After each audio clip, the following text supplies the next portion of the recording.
こんにちは。アミリスの徳子です。メリです。今日はだるまコレクションの今年2025年の新しい本のご紹介のビデオになってます。はい。はい。名前は何ですか？ルミエールです。ルミエールとは何ですか？啓蒙思想。毎回さ、啓蒙思想ってなんだっけって聞いて、ああそうなんだって言って忘れてる。昨日も調べた。昨日も調べたの？ 18世紀だっけ？ヨーロッパを中心に広まった思想で、はい、個人の理性を重んじて迷信とか既存の権威を打破して、人間性の解放と社会の進歩を目指すもの。素晴らしいね。フランス革命の前なんです。ああ、なるほどね。そうですそうです。皆さん啓蒙思想って呼んでるらしい。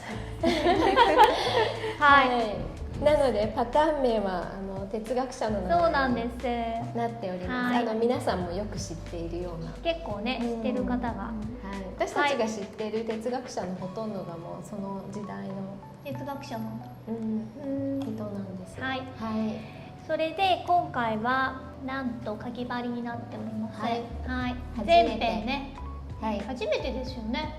うちがアミリスが作る本ではかぎ針の本は初めてなんですけど、はい、だるまの系統なんかねだるまのメーカーからはかぎ針のパターンはよく出ているので、なんかだるまの系統を使うでかぎ針を編むっていうのはなんかそんなにこう新しいことではないんじゃないかなっていう気は、まあそうですね、してるんですけど、はい。まあ私たちにとってはだいぶ新しいことだったってことですね。それで文章パターンになっておりますので、日本のいわゆる編み図は載っておりません。一個もありません。一つもないので、パッと見せるとこんな文字に次ぐ文字になってます。グラニースクエア的なものが若干載ってるもの、1、2個ぐらい。1、2個ぐらいで、あとは、本当に全編文章なんですけれども、海外では日本の公式のものもありはするけど、私海外のかぎ針の本もいっぱい持っていて、編み物始めた時からラベリーでもよくかぎ針のパターンを見たりはしてたんですけど、本当に文章が一般的なので、そうですね。日本以外の国はこれが普通なんですけど、記号さえ覚えてしまえば、あとかぎ針なんで記号の数がすごく少なくて、そうね、それさえ覚えてしまえば、あとはもうほぼ変わらないし、個人的に言うと日本のかぎ針の編み図の数を数えるのがものすごく面倒くさくて、自分が絵になってたりするとどこまでいったのか全然わからないので、数で書いてくれた方が私はありがたいなと思って、海外の本でよくちっちゃい花のモチーフとか編んでみたことがあって、なのでなんか皆さんもそんなに違和感なく、そうですね、入っていけるのかなと。逆に結構こっちの方が簡単なんじゃないかって私は思ってるんですけど、あれなんですよ、日本の編み図と同じ話なんですけど、要は全体像が見えてないから不安だってことだと思うんですよね。そこはあるんですけど、そうだから、そこだけかなと思います。一応スキーム図があるので、これが全体像って言えば全体像。そうだね。でどこから編み出すかも書いてはあるので、ご心配な方は、モチーフ編みから始めていただくか、帽子とかマフラーみたいな小物からトライしていただけると、文章で編むことが理解されて大丈夫なのかなと思ってはいます。はい、ぜひトライしてください。ということで作品を紹介します。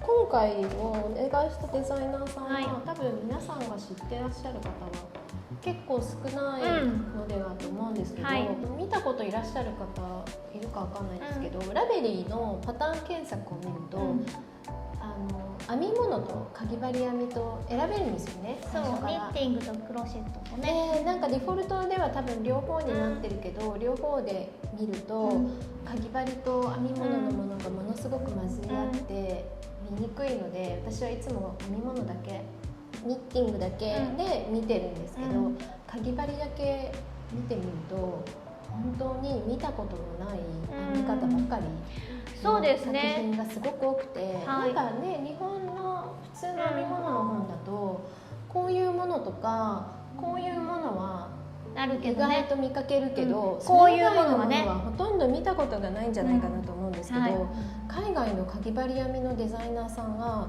作っているものが本当に多種多様で、なんかそれを一回日本に紹介する機会があったらいいなってずっと思っていたので、今回はそういう感じで、目を引いたデザイナーさんに声をかけたっていう感じで、こんなことがかぎ針でできるんだって思うことばかりです、だから、棒針も技術がどんどん新しいものができてきて毎回すごい新鮮で驚きがあるんですけど、かぎ針も同じことだってことですよね。ということで最初の作品はボルテール。ボルテールっていたね。いたでしょ。いたいた。はい。ね、いたね。覚えてないけど。だと思う。いた気がする。はい。これはまさかの編み込み風情です。はい。でも引き上げ編みなんだよね。そう。これがサンプル、本に載ってるサンプルなんですけど、こっちが1個大きいの、2個大きいの。大きいサイズ。1個か2個大きいです。はい。で、色違いで、はい。展示会用に作ったセカンドサンプルなんですけど、はい。こちらの色合わせも素敵です。でもなんか私が選んだ色がことごとく在庫がちょっとね、ちょっと糸がちょっと横田さんの方でも糸がなかなかなくてですね、編み物ブームが横田さんにも到来しておりますので。でもこれは選んだ通りの色の組み合わせでできたうちの一つだと。これは地を編んで上にのせんのかな、色かなね。なんか地があって上に引き上げみたいに乗ってる感じがしておりますが、ここ編んだ糸を上から引き上げてるのかな。あ、確かに。なんかとにかく面白いです。はい。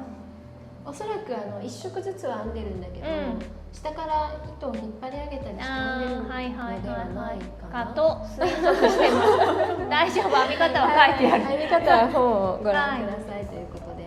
なのでうまく編めればですね、棒針よりも簡単だってことだと思います。2本同時に編むことはないでしょうから。目が落ちたりとかはしないからないんですけど、かぎ針編みの一番難しい点はゲージなんですよね。とにかくゲージが難しいはずです。編み方は簡単なんだけど、指定のゲージを出すのが多分すごく難しくて、棒針編みでもいつもお客様とか生徒さんにもよく言うんですけど、手加減できつくしたりすると、気が緩むとあっという間に元に戻るので、ぜひ針サイズでかぎ針のサイズで調整していただきたいんですけど、まあね、なかなか難しいんですが、でもこれはちょっとかぎ針でもなかなか私も見ない面白いなと思ったので、地の部分も普通の細編みとかではないので、ちょっとどうやって編んでるのかなっていう感じの面白いなってます。かわいい。思ったより重くないです。かぎ針ってそう重くなりがちなんですけど、かわいいですね。はい。次、表紙にもなっています。ルソー。ルソーってこんな長い何かがくっついてるの？ルソー。そうだよ。だってルソーだもん。長いね。表紙になりました。こちら申し訳ないですが5段階中の5になっております。ちょっと難しい。何がね難しいってまずゲージが難しいと思います。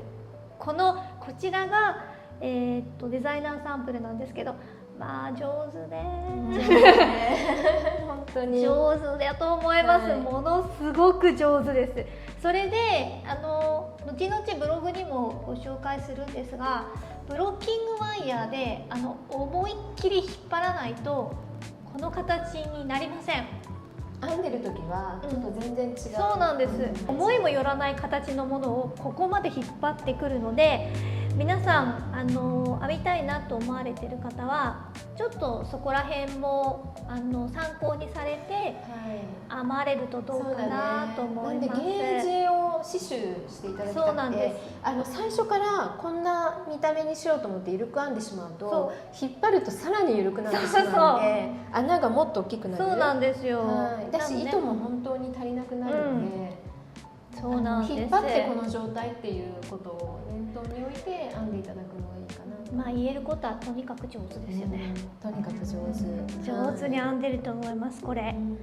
表紙にするかすごく悩んだんですけど、とにかく可愛かったんで、ね、この模様が一つなんで基本的には一つの模様さえどんどん編んで増目と減目するだけなんですよ。このつなぎ目部分とこの襟ぐり袖ぐりだけちょっとピコット風な編み方になってたりして、でこれパネル4つ編んでとじはぎしてるんですけど、で最後にこの首元のピコットをするので、あれですね、本体ブロッキングしてから首ピコットしてもいいかもしれないですね。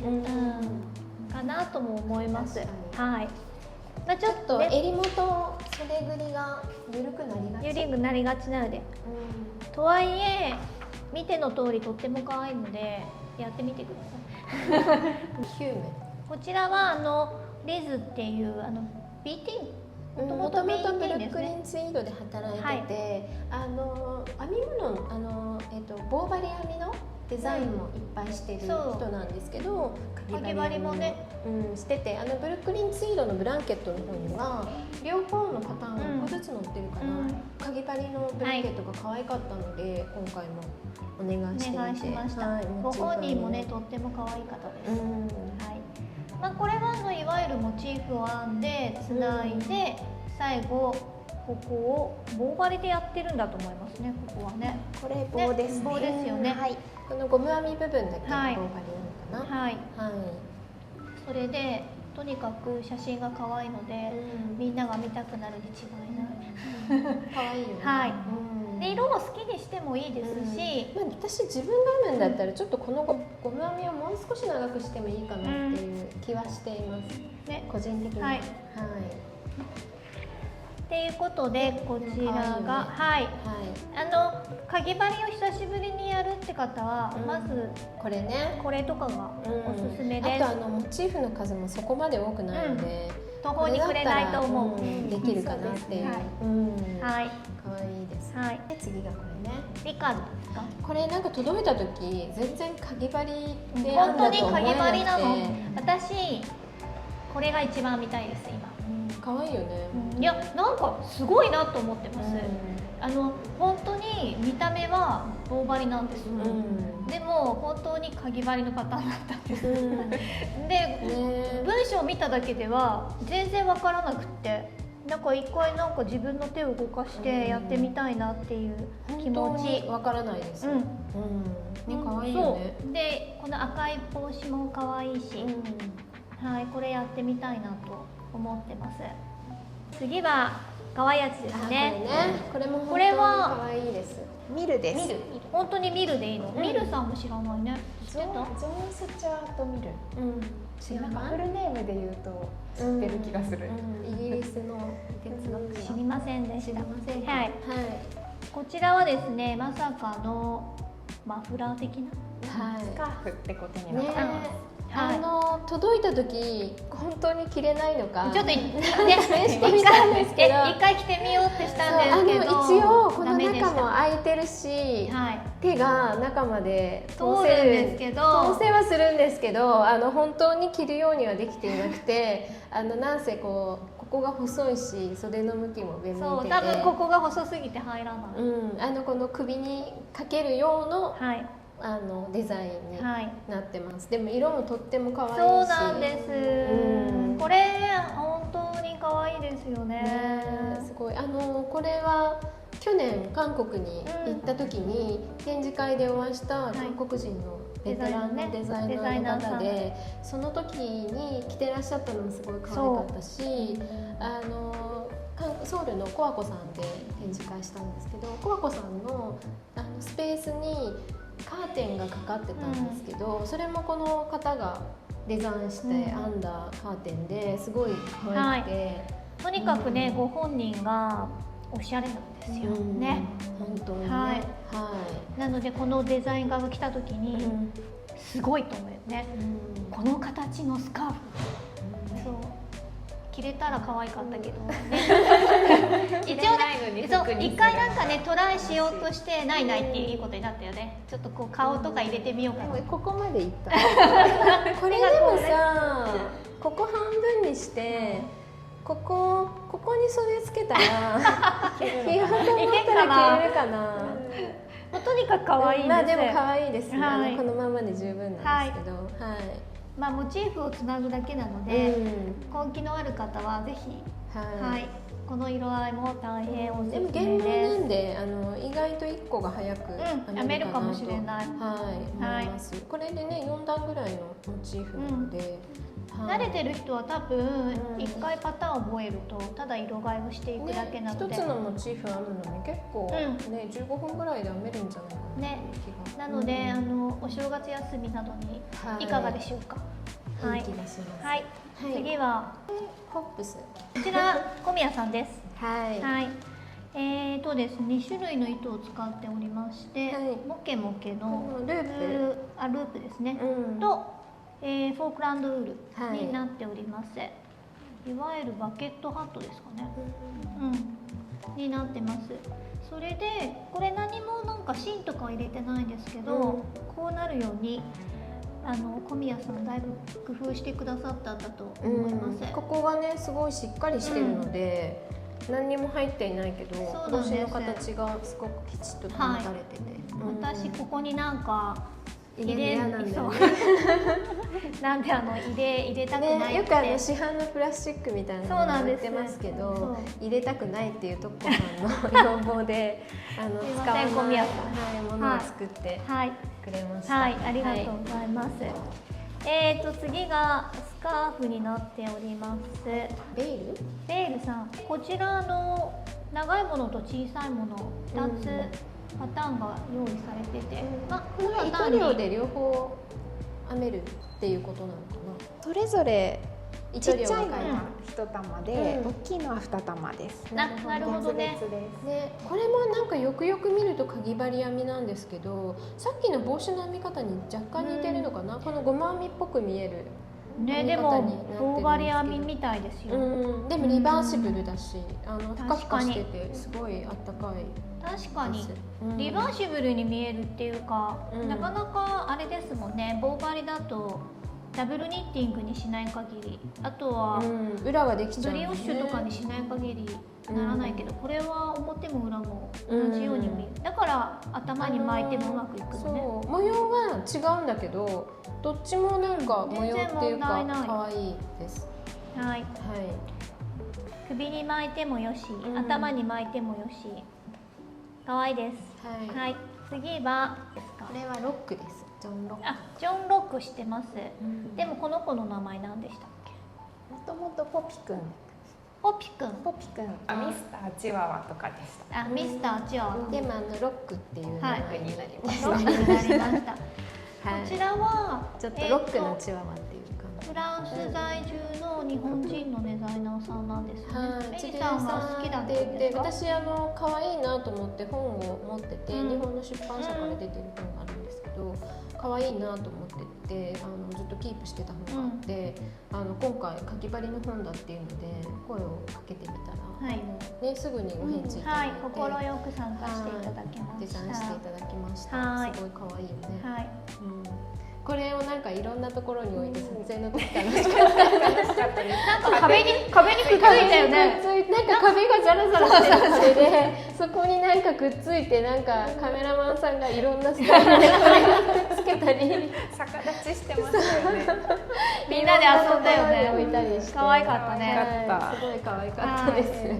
そうです。この大きな顔だけど、だんだんこの細くなってる。で、このお尻が横向いてるのが可愛いよね。ぜひ自分だけのこう作ってみてください。一番スタンダードというか編み方が編みぐるみで、わかりやすいものだとは思います。カーンときました。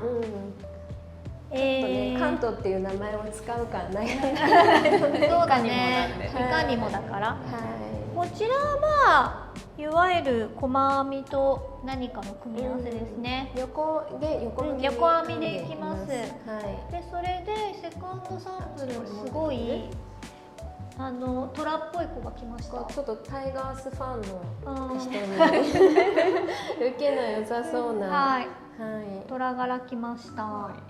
ね、全然イメージ変わりますね。